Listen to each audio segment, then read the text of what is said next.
কিশোরগঞ্জ ও নেত্রকোনায় শুরু হয়েছে হাওড়াঞ্চলে বোরো ধান কাটা। কৃষানীরা ব্যস্ত সময় পার করছেন ধান মাড়াইয়ের। এবছর ধানের ফলন ভালো হওয়ায় খুশি তারা। কৃষি বিভাগ বলছে, দুর্যোগের কবলে না পড়লে হাওরের পুরো ধান ঘরে তুলতে পারবেন কৃষকেরা।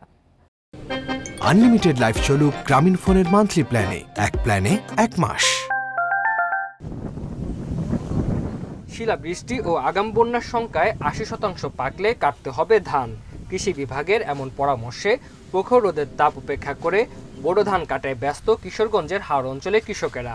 কিষানীরা সাহায্য করছেন কৃষকদের। এবার ফলন ভালো হওয়ায় খুশি কৃষকরা। তবে ধানের ন্যায্য দাম পাওয়া নিয়ে রয়েছে সংশয়ে। 90 টাকা কাজ করছি, মনে করেন ফসলও ভালো হয়েছে, রোদ পাইছি ভালো, শুকায় ধান বাড়িতে নিতে পারছি। ধান কাটতে ব্যবহার হচ্ছে ৭০০-এরও বেশি কম্বাইন হারভেস্টার মেশিন, যা দিয়ে দ্রুত সময়ে জমি থেকে ধান কাটা, মাড়াই সহ বস্তাবন্দি করা যাচ্ছে খুব সহজে।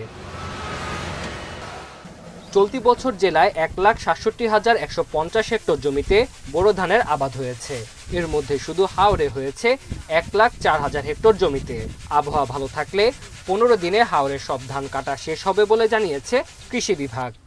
আবহাওয়া যদি অনুকূল থাকে তাহলে আগামী মে মাসের ১০ তারিখের মধ্যে আমাদের হাওড় অঞ্চলে সম্পূর্ণ ধান কাটা শেষ হয়ে যাবে বলে আমরা আশা করছি। এবং আমরা কৃষকদের পরামর্শ দিচ্ছি, তাদের ৮০% ধান যদি পাকে তাইলে যেন তারা ধান কর্তন করে ফেলে। একই চিত্র নেত্রকোনার হাওড় অঞ্চলে ৬১৩টি কম্বাইন হারভেস্টার ও রিপার মেশিন এবং ১২০০ কৃষক শ্রমিক দিয়ে বোরো ধান কাটা ও মাড়াইয়ের কাজ চলছে।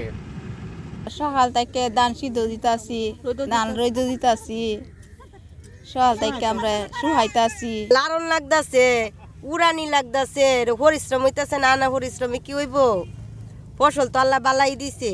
১,০০০ টাকার মধ্যে তারা বিভিন্ন ধানের কোয়ালিটি অনুসারে, মোটা চিকন অনুসারে তারা বিক্রি করতেছেন। এবং আমরা যথেষ্ট কৃষক ভাইদের সাথে কথা বলেছি, তারা এই বছর যে ধানের ফলন, সেই ফলন প্লাস বাজার মূল্য, এই দুটির ব্যাপারে তারা যথেষ্ট খুশি। নেত্রকোনার হাওরে এবার ২,৭০,৫০০ টন ধান উৎপাদনের আশা কৃষি বিভাগের। Tanzil Hasnat, independent news.